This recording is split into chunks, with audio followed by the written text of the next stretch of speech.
Good morning. Welcome back to Bookie Monsters. My name is PK, and today is Thursday, November 16th, and we're going to be looking at science fiction and fantasy. What's coming out this week? And I thought we would have a nice little sunrise.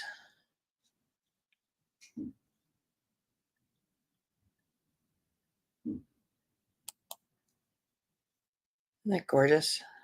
Love it. Good morning, Mary. Happy Thursday. Have a show tonight at a realtor's open house. Should prove to be interesting. Absolutely. That might be a new thing. You'll have to let us know how it goes. Let's see, we have sprints tonight at 6:05 Mountain Time, 8:05 Eastern for 2.5 hours. I hope you are able to be there, bring a book, work on a project, etc., etc. You can all be astronauts, absolutely. I mean, wow.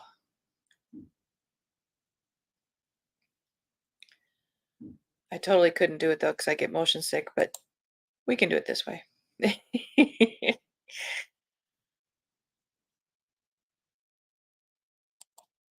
Let's see, where should we start? We can start here, maybe. All right. Fantasy and science fiction. BookRiot.com says there's only 4, which I don't think that's true, but we'll start here. A Touch of Chaos by Scarlett St. Clair. Oh, we already read this one. This was that Hades and Persephone one. Okay. Martha Wells, Murderbot. I have this one. I'm a couple books behind this, but I love the Murderbot books. This is System Collapse. Everyone's favorite lethal sec unit is back in the next installment. Blah, blah, blah. Am I making it worse? I think I'm making it worse. Following the events and network effect, the Barish Estranza Corporation has sent rescue ships to a newly colonized planet in peril, as well as additional sec units. But if there's an ethical corporation out there, Murderbot has yet to find it. And if Barish Estranza can't have the planet, they're sure as hell not leaving without something. If that something just happens to be an entire colony of humans, well, a free workforce is a decent runner up prize. But there's something wrong with Murderbot. It isn't running within normal operational parameters. Art's crew and the humans from Preservation are doing everything they can to protect the colonists, but with Barish Estrange's sec unit heavy persuasion teams, they're going to have to hope Murderbot figures out what's wrong with itself and fast. Yeah, this plan is not going to work. I love the Murderbot. If you like sci-fi and haven't read the Murderbot books, like I hadn't until last year, definitely read it. The several of the books are novella length, and if you're looking to boost your Goodread goals or number of books read in a year goals, that one's a good one to do, which is how I found it last year.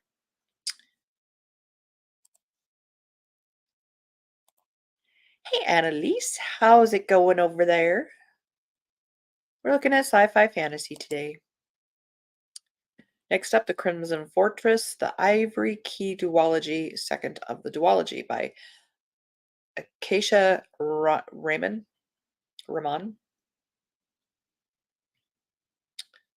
Royal siblings Vera, Ronak, Caleb, and Rhea battle vengeful enemies, centuries-old mysteries, and their own personal demons in order to save their country from ruin. The search for the Ivory Key has brought royal siblings them closer than they have been in years as they try to restore magic and stability to Ashoka. But despite finally getting their hands on the long lost key, uncovering its cipher has proved more complicated and dangerous than they ever expected. Their missions force them to split up and to disperse them across Ashoka and beyond. When a rash decision by the council strips Vera of her power, her journey to reclaim her throne takes on new meaning. Caleb travels to the neighboring country of Lyria to uncover its emperor's motives and meets a prince seeking answers of his own. Ronak's efforts to escape his arranged marriage and exonerate his brother leads to a series of risky deals that only bring him closer to what he's running from. And Rhea's newfound power has turned unpredictable. but her search for answers only raises more questions. When their attempts at decoding the key release an ancient power, the siblings must align to face the past and save their future once and for all. In a quest that culminates in a deadly labyrinth, there's only one way they can succeed together.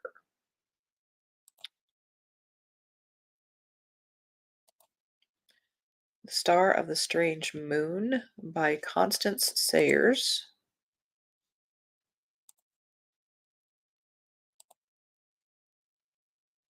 Yes.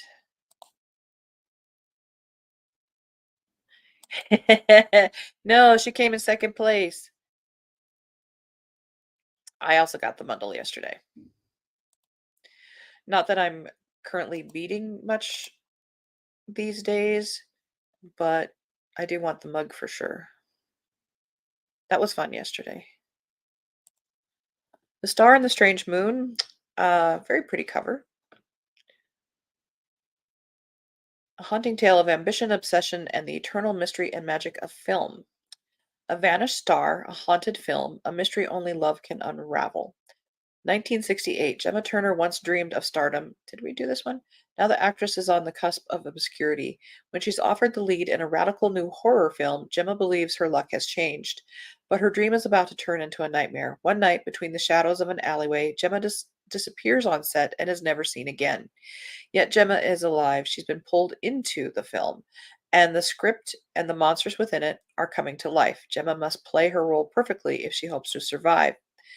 2007, Gemma Turner's disappearance is one of Hollywood's greatest mysteries, one that's captivated film student Christopher Kent ever since he saw L'Étrange Lune, Strange Moon, for the first time.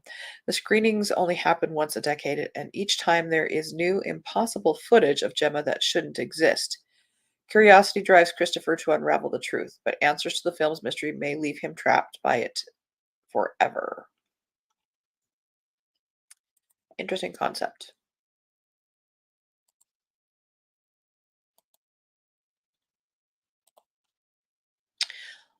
Indeed. Yeah, I'll get back to it someday. Although I do want to try the diamond painting next.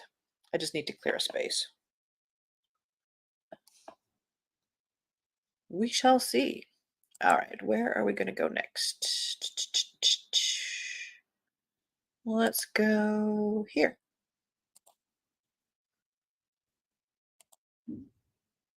Or, no, let's go here. We're hopping around. Flame and Shadow. And there's definitely one, a big one that Book Riot did not mention that is on this one. All right, Flame and Shadow by A.K. Nevermore. First in the Day Diaries. Let's double check the publishing date. Yep, we're good. Half demon Envy Star is destined to die on Midsummer's Eve, still a virgin, on some crappy cult's livestream feed.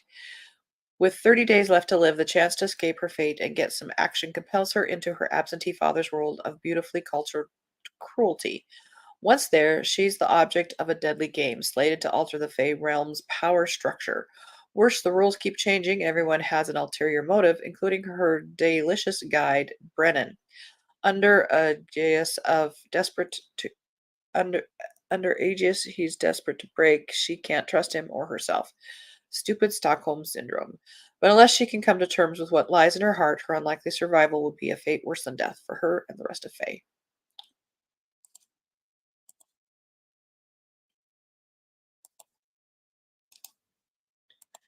I like a good epic quest fantasy.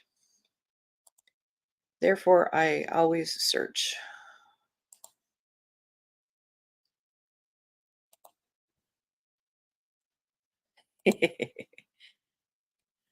Oh, I have several kits. I have several kits, Mary. I did succumb. I just haven't started yet. So after I get done with these things in January, then I will be giving that a try. I have one more to make after this one as a gift for our receptionist. Knights of Orion Citadel, Illusion of Safety by Avalon Eau Claire. First in the Knights of Orion Citadel, Kindle Unlimited. 325 pages. Published in September. Never mind. Powers of the Zodiac box set.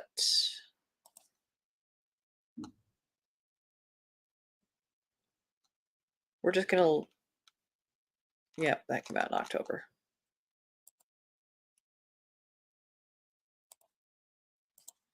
This one I know came out this week because I got it. The Narrow Road Between Desires by Patrick Rothfuss, who is keeping us waiting for a next book in this world. This is a novella. Well, in his world, it's a novella because he writes big, honking, huge books. This is sort of a side character. Bass knows how to bargain. The give and take of a negotiation is as familiar to him as the in and out of breathing. To watch him trade is to watch an artist at work. But even a master's brush can slip. When he accepts a gift, taking something for nothing, Bass' whole world is knocked askew, for he knows how to bargain, but not how to owe.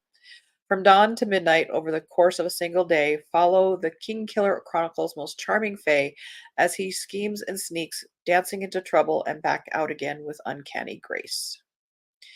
This is Bass's story. In it, he traces the old ways of making and breaking, following his heart even when doing so goes against his better judgment.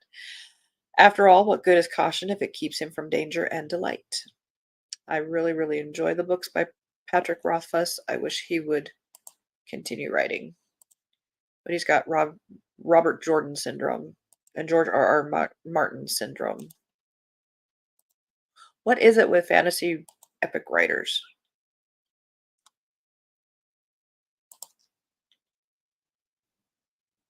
Iker the Cleaner box set. Kindle Unlimited. And even at a box set, it's only 236 pages. And was published in October. All right.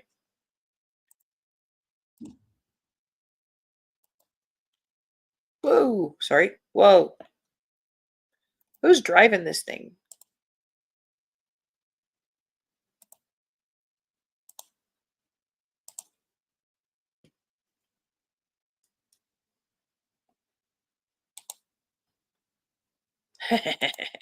You bet you should. I have some Christmas coasters for diamond painting coming. Or are they're ornaments. They're little ornaments. To dabble my toes into it, so we will see. You will try the purple one. That'd be a way to figure out how to read. Stepping Stones to Space, Humanity's Expansion, book number 1 by Daniel B. D. Bate. Kindle Unlimited. 496 pages. October.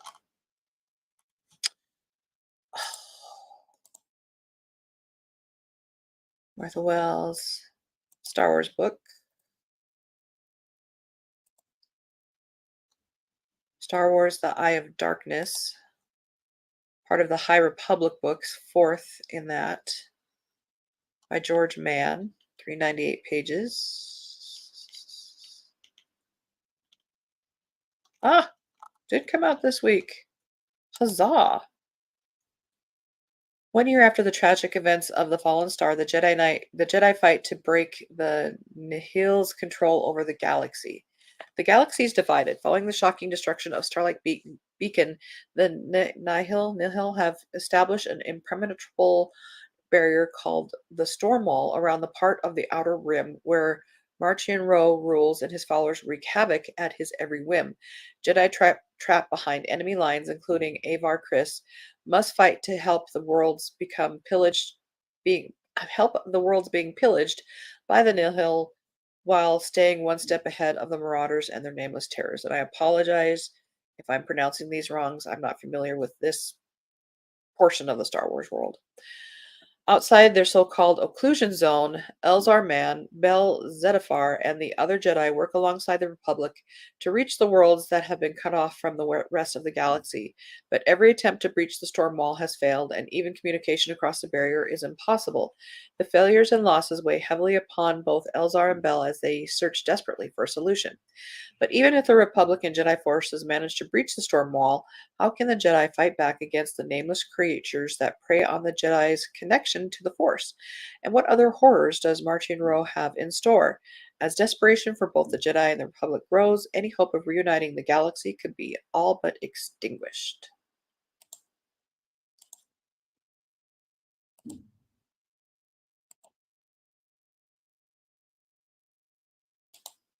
Please show us when you get one done. I'm curious to see one. Okay.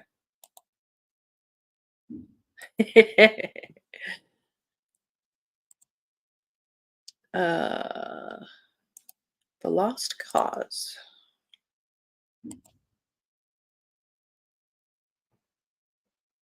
Oh, just realized I didn't plug in my power. By Cory Doctorow. 360 pages. Published this week. We have a winner. It's 30 years from now. We're making progress, mitigating climate change slowly but surely. What about all the angry old people who can't let go? Oh my God. We're not going to read that.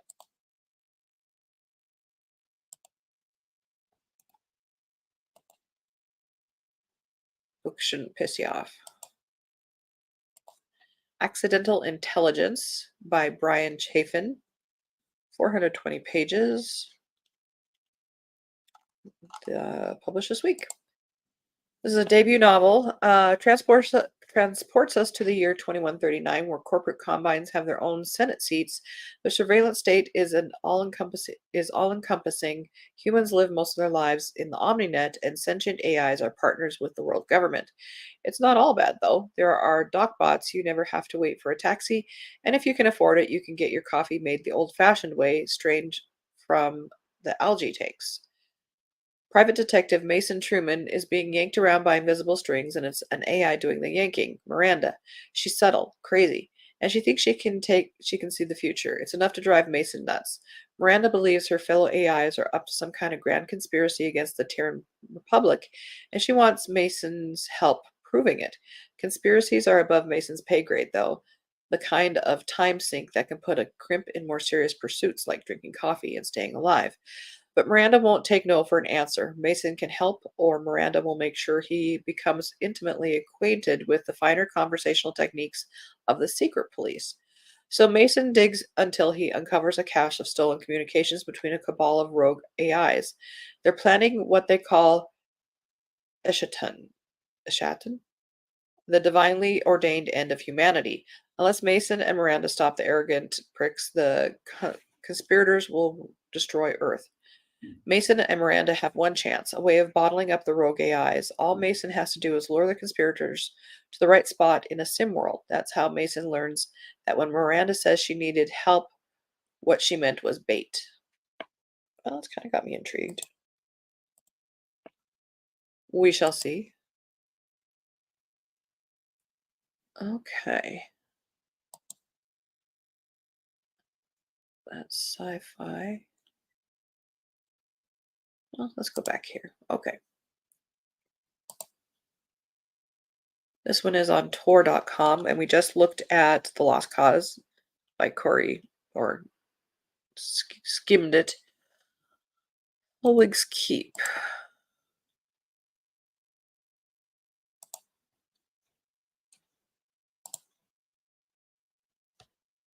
By Justin Hawley.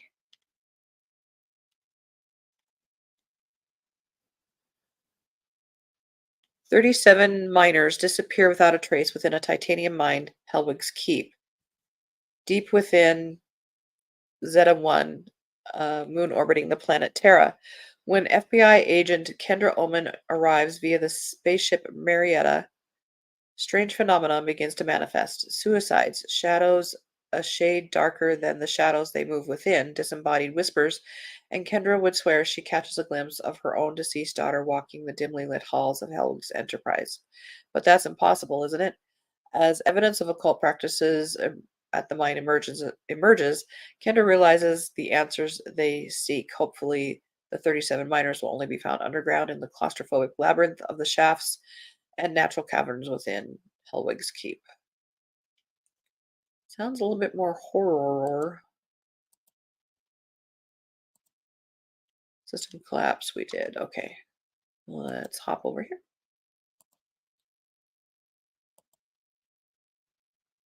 Sister of the Starlit Seas by Terry Brooks. Terry Brooks, a big name in fantasy. Shannara.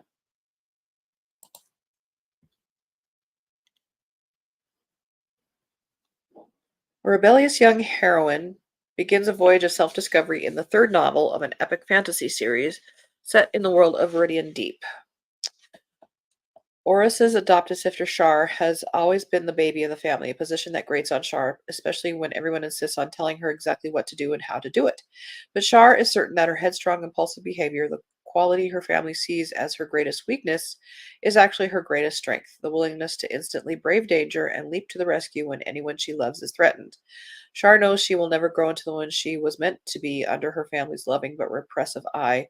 So a month before she turns 15, she runs away and joins a human pirate crew in the warm southerly regions of her world. Then, 3 years into her pirate career, her captain, the man she is convinced she loves, is captured by the leaders of the slave trade he has been fighting. When Shar leaps in to rescue him, she finds herself thrust into an adventure that will uncover secrets she never suspected about herself, one that will maybe finally teach her to look before she leaps. Sister of Starlit Seas. Interesting. Shadow Baron by Davinia Evans.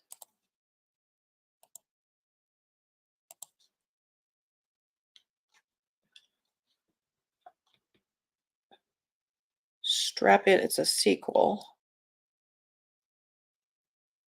Cyan Velo might be acknowledged as the alchemist. He may even have stabilized the plains and stopped Bazim from ever shaking into the sea again, but that doesn't mean he has any idea what he's doing, and it won't be long before everyone knows it. To make matters worse, mythical creatures once confined to operas and myths are spotted around Bazim. A Jin invades Zagiri's garden party, and whispers of a Naga slither across Anna Hid's flower district card tables. Magic is waking up in the mundane. It's up to Cyan to figure out a way to stop it, or everything he's worked so hard to save will come crashing down. Okay.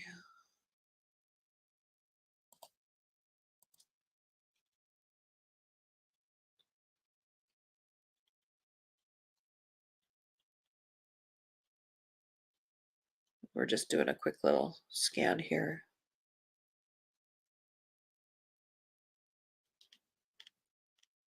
Huh. The King Killing Queen by Sean Speakman and The Legionnaire by Samantha Tronfield are two that we haven't gotten to. Okay. Well, there's some ideas to perhaps check further. That's peppy little music. Oh no, don't do a commercial.